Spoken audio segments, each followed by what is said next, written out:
Bueno, buenas tardes, mi nombre es Verónica Lado, soy ATP de la cátedra y en esta oportunidad vamos a trabajar encadenamientos y desencadenamientos en Dora y en El hombre de las ratas. Como ustedes saben, ya que lo estuvieron trabajando en el segundo conjunto temático, el desencadenamiento marca un antes y un después en la vida de un sujeto. Y así como hay desencadenamientos en la psicosis, también hay, afortunadamente, desencadenamientos en la neurosis. ¿Por qué diré afortunadamente? Porque tal vez es una buena oportunidad que tiene el sujeto de poder conocer, confrontarse precisamente con su propio deseo. La primera pregunta que surge es por qué como psicoanalista sería interesante abordar el caso Dora y el hombre de las ratas o cualquier otro caso clínico en esta perspectiva, en la perspectiva de encadenamientos y desencadenamientos. Como dije anteriormente, el desencadenamiento introduce una discontinuidad en la vida del sujeto. Entonces, poder leer sus coordenadas, ¿no?, nos va a permitir, por un lado, lo que Lacan también llamó obviamente coyuntura dramática, nos va a permitir poder de alguna manera dar cuenta de qué mantenía la estructura compensada hasta ese momento, cuáles fueron las respuestas subjetivas frente a ese acontecimiento, y entonces nos va a permitir saber no solo sobre el sujeto, sino también sobre la estructura, y fundamentalmente nos va a permitir pensar, diseñar una posible dirección de la cura. Comenzamos entonces por el historial de Dora. Comenzamos a principios, de alguna manera, del historial, como ustedes saben, en la página 25, Freud nos dice que el trauma biográfico resulta precisamente inservible para explicar la especificidad de los síntomas, es decir, para determinarlos. Recordemos esa famosa carta Fliss, donde reconoce que sus histéricas le mienten, y entonces Freud abandona, siempre decimos parcialmente. ¿Por qué parcialmente abandona su teoría traumática? Porque el encuentro con la sexualidad es siempre traumático. Lo que abandona es la idea de un hecho efectivamente acontecido en la más temprana infancia que podría dar cuenta eventualmente de la sintomatología. ¿Y qué nos propone en el historial Freud, ¿no? Algo que de alguna manera lo dice expresamente, que le interesa poner de relieve la sobredeterminación de los síntomas, es decir, que los síntomas están sobredeterminados. ¿Y sobredeterminados por qué? Por fantasías, por identificaciones y por el factor pulsional que anida precisamente en los síntomas. Entonces, en primer lugar, dijimos que el síntoma está determinado por fantasías, recordemos esa interpretación freudiana que permite develar esa fantasía que subyace al síntoma de la tos de Dora, que Freud lee allí Felatio y Lacan corrige en Intervención sobre la transferencia y nos dice que el cunnilingus es el artificio más comúnmente utilizado por los hombres de fortuna que lo han abandonado precisamente sus fuerzas. Y esa rectificación lacaniana, que de alguna manera ya había sido anticipada por Freud en Psicología de las Masas, permite de alguna manera develar el lugar de identificación que esa fantasía le reserva a Dora, que es la identificación precisamente al padre. En segundo lugar, como dijimos, ¿no?, el síntoma está determinado por identificaciones. Recordemos entonces cómo en Psicología de las Masas y Análisis del Yo, Freud hace de la tos de Dora una identificación de segundo tipo regresiva. ¿Por qué regresiva? Porque la elección de objeto ha regresado a la identificación, y parcial porque se limita a copiar un rasgo, un único rasgo de la persona amada. Y luego está, por último, el factor pulsional, al que hice alusión precisamente, ¿no?, que anida precisamente en el síntoma. Como ustedes saben, Freud nos dice que el síntoma aporta una satisfacción sustitutiva, una satisfacción pulsional, que esa satisfacción es una fijación y que el sujeto permanece fijado, ¿no?, adherido, también dice Freud, a un punto de goce de su pasado. Lacan, en el seminario 10, por ejemplo, nos va a decir que hay prevalencia de determinadas pulsiones sobre otras. Por ejemplo, en la neurosis obsesiva hay prevalencia de la pulsión escópica y la anal, como ustedes lo trabajaron en El hombre de las ratas, y en la histeria va a haber prevalencia de la pulsión oral e invocante, como también lo trabajaron, obviamente, en el caso Dora. Ahora sí, comenzando con nuestro recorrido, vamos a ver cómo estos elementos se tejen y se entretejen para pensar encadenamientos y desencadenamientos en Dora. Como ustedes saben, tanto Freud como Lacan coinciden que el desencadenamiento de Dora lo ubican precisamente en la escena del lago, cuando el señor K pronuncia estas palabras que Lacan califica de fatídicas: mi mujer no es nada para mí. Sabemos además las consecuencias de esa escena, ¿no? Dora lo abofetea instantáneamente, un pequeño síndrome de persecución vinculado a su padre aparece precisamente en Dora, se vuelve reivindicativa, lo único que quiere es que el padre se aparte precisamente de la señora K. Momento precisamente donde Lacan señala muy claramente en el seminario 3 que el equilibrio de la situación se rompe, ¿no? Hay allí un antes y un después. Pero entonces, qué ocurría antes de la escena del lago, antes del desencadenamiento, ¿no? Lo que podríamos ubicar como un primer tiempo, y lo podríamos llamar ese primer tiempo neurosis compensada, ¿no? Histeria de alguna manera estabilizada, encadenada, ¿no? Estabilizada también, donde, como bien lo desarrolla Lacan en su escrito Intervención sobre la transferencia, que nos dice que Dora era cómplice, ¿no? En este primer tiempo, era cómplice de esa relación del padre y la señora K, le cuidaba a los hijos cuando sabía que estaban juntos, ¿no?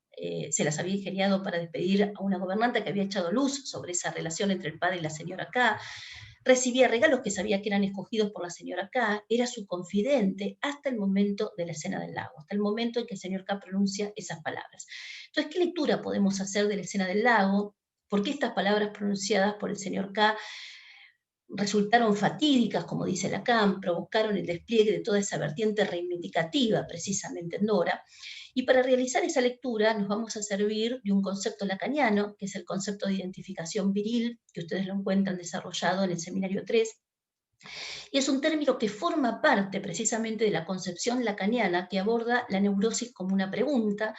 Recordemos entonces que Lacan en el Seminario 3 nos dice que la estructura de una neurosis es esencialmente una pregunta, preguntas que, como ustedes saben, no son contingentes o azarosas, ¿no? Sino que aparecen por una falla a nivel del significante, ¿no? Esto es, no hay inscripción del sexo y de la muerte en el inconsciente, no hay simbolización del sexo de la mujer en tanto tal, y este defecto estructural, ¿no?, de una identificación simbólica, ¿no?, especialmente femenina, resulta compensado en la histeria por esta identificación imaginaria, que es lo que llamamos identificación viril. Sabemos entonces que la pregunta histérica gira en torno a qué ser una mujer, y vamos a ver cómo en la histeria esa identificación viril constituye el medio precisamente para responder anticipadamente a esa pregunta. O sea que la histérica se identifica imaginariamente, ¿no?, al hombre para desde allí intentar responder a la pregunta sobre qué es ser una mujer.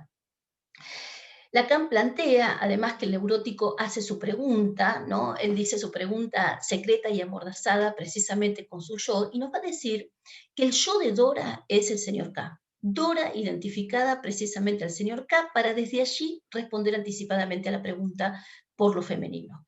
Y esto es lo que corresponde precisamente a ese primer periodo que llamamos histeria compensada, estabilizada, ¿no?, donde la identificación viril funciona precisamente como solución, ¿no?, hasta el momento de la escena del lago, donde el señor K pronuncia esas palabras, mi mujer no es nada para mí, y es como si Dora respondiese, y entonces, ¿qué diablos es usted para mí?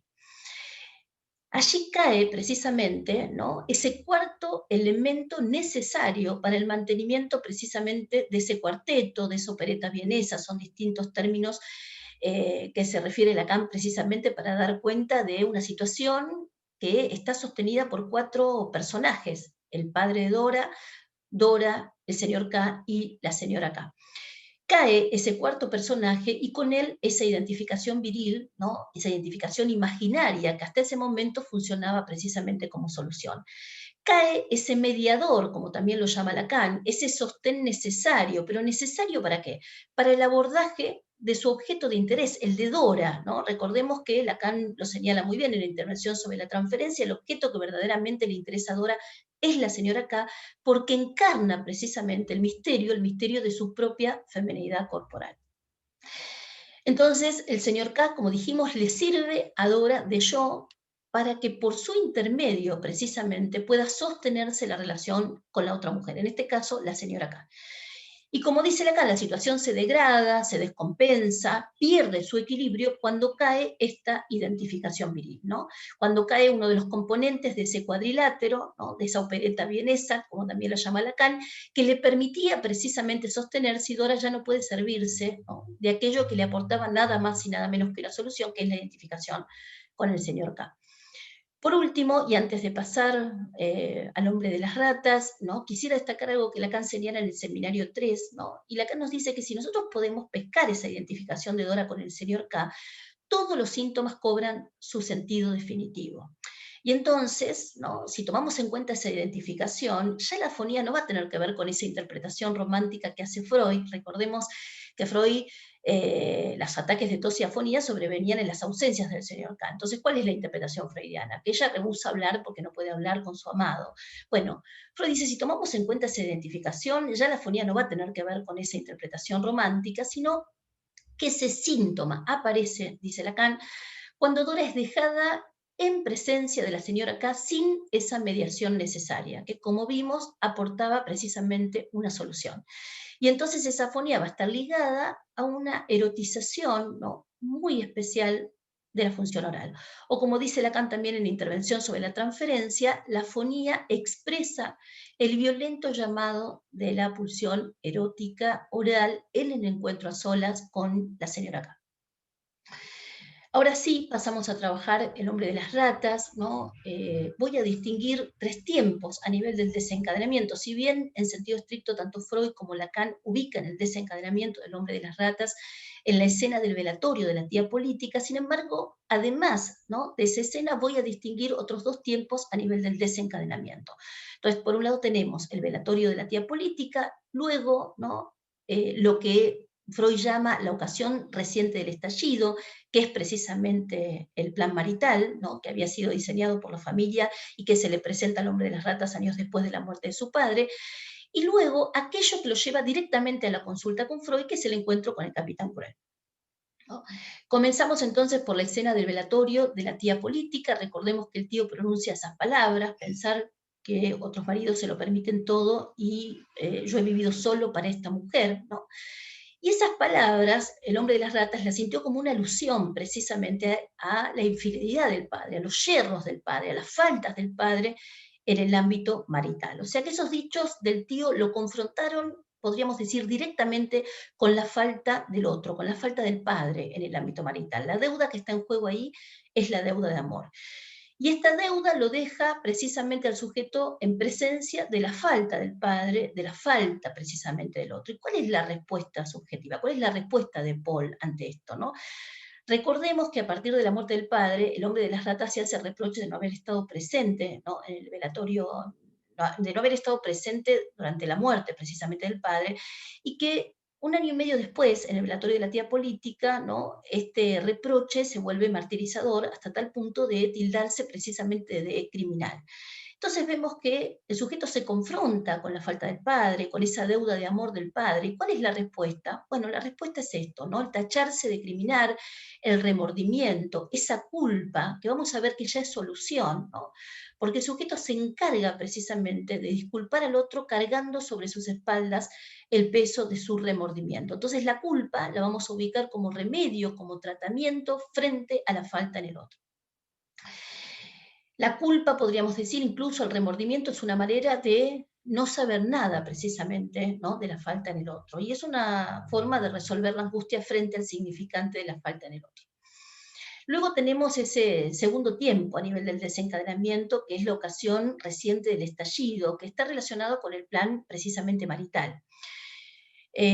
Recordemos que la consecuencia inmediata precisamente de ese plan marital fue la postergación de sus estudios, ¿no? Y Freud nos dice que ese plan marital le enciende precisamente el conflicto, ¿no? Un conflicto entre su propio deseo y la voluntad del padre, porque efectivamente él pudo de alguna manera ubicarse en ese mismo lugar en que había estado el padre, en una situación, precisamente se encontraba en una situación análoga a la que había estado el padre según la prehistoria, antes incluso de su nacimiento, donde el padre también había tenido que elegir entre la amada pobre y la rica, y eligió casarse con la madre del hombre de las ratas, que era una mujer, como sabemos, adinerada. Y lo que dice Freud precisamente es que ese conflicto entre su propio deseo y la voluntad del padre de continuado efecto, ¿no? Por eso Lacan dice, bueno, es una interpretación inexacta pero verdadera. Inexacta materialmente porque el padre estaba muerto, pero verdadera porque apunta a lo simbólico, a la cadena precisamente de las palabras. Y ese conflicto, y esto nos va a permitir pensar la respuesta subjetiva, ese conflicto entre su propio deseo, ¿no?, y la voluntad del padre lo soluciona enfermando, ¿no? Es decir, enfermando se sustrae de tomar una decisión en la realidad efectiva, posterga los estudios, ¿no?, que fue el resultado, podríamos decir, inmediato, ¿no?, de ese conflicto. Entonces ahora nuevamente vemos, ¿no?, que el sujeto es confrontado, ¿no?, con la deuda de amor del padre, nuevamente, una vez más es confrontado con la deuda de amor del padre y lo soluciona enfermando, ¿no? Es decir, que haya, podríamos decirlo así, en la enfermedad, un tratamiento, una solución para esa coyuntura. Y por último, ¿no?, lo que ubiqué como el tercer momento del desencadenamiento, o el tercer tiempo del desencadenamiento, es aquello que lo lleva directamente a la consulta con Freud, que es el encuentro con el capitán Checo. Un encuentro que, como les dije, es contingente, es azaroso, pero no las consecuencias precisamente del mismo, ¿no? Y entonces, a nivel de ese encuentro voy a distinguir dos dichos del capitán Cruel: el castigo, precisamente el tormento de las ratas, ¿no?, y la reclamación de devolver al teniente primero a las 3,80 coronas, ¿no? Eh, y ustedes saben que, de alguna manera, a partir de ese reclamo del capitán Cruel, él se hace un juramento imposible de cumplir, que de hecho se le vuelve un tormento, y que Freud se pregunta en el historial por qué se castiga de esa manera, ¿no? ¿Por qué se castiga de esa manera? Es la pregunta de Freud. Freud plantea que por esos dichos fueron tocados, ¿no?, unos lugares hiperestésicos del inconsciente, donde él se encontraba en una identificación inconsciente al padre, no solo en el ámbito, como vimos anteriormente, ¿no?, en el plano del amor, ¿no?, en el ámbito marital, sino también en lo militar, ¿no? Y las palabras del capitán Checo, ese reclamo de volver al teniente primero a las 3,80 coronas, le sonaron como una alusión a la deuda impaga del padre, ¿no?, a esa deuda de juego, digamos, del padre, que sucedió precisamente en el ejército y donde nunca pudo devolverle el dinero a ese camarada. Y a su vez, la comunicación de la chica de la estafeta postal había precisamente saldado el reembolso, refuerza la identificación, digamos, con el padre en otro ámbito, que es en el ámbito marital. Freud nos dice, ¿no?, en el historial, con respecto a la tortura precisamente de las ratas, que despabiló todo el erotismo anal tempranamente despertado precisamente en el paciente, y que esa imagen del suplicio generó temores en el hombre de las ratas, que eso mismo le sucediera a su padre y a su amada. Entonces entra en un estado, ¿no?, el hombre de las ratas, de angustia máximo, perseguido precisamente por el temor que le suceda eso a su padre y a su amada. ¿Cómo podemos pensar entonces el encuentro con el capitán Cruel, ¿no? Bueno, lo podemos pensar como el encuentro con el goce del otro, ¿no? Ese tormento es una escena que en realidad provoca horror en el sujeto, ¿no? No hay encuentro aquí, como lo vimos anteriormente, con la falta precisamente del otro, sino con el goce del otro, porque ante el encuentro del goce del otro no es angustia lo que surge, sino terror, espanto, horror, pero no angustia, ¿no? Y precisamente el capitán Cruel encarna precisamente, ¿no?, una figura del otro, del goce, que en esa misma línea, vamos a ver, va a ubicar al padre y también a Freud en la transferencia. Y ese encuentro precisamente con el capitán Checo marca precisamente la irrupción de un enloquecimiento generalizado, ¿no?, en la vida del sujeto, que lo lleva finalmente a la consulta con Freud. Y recordemos que en realidad le va a pedir a Freud que le extienda un certificado. Freud dice: conmigo ni que hablar de que le extienda ese certificado, y muy razonablemente accedió a que lo libere de sus representaciones obsesivas. Y es interesante destacar esta maniobra analítica de Freud, ¿no?, que es no responder a la demanda del paciente, que es precisamente lo que posibilitó la entrada en análisis del hombre de las ratas. Bueno, espero que les haya servido. Les dejo mi mail por si quieren hacer alguna consulta: veronica-lado@yahoo.com.ar, y si no, pueden consultar a sus respectivos ayudantes. Los despido con un hasta pronto.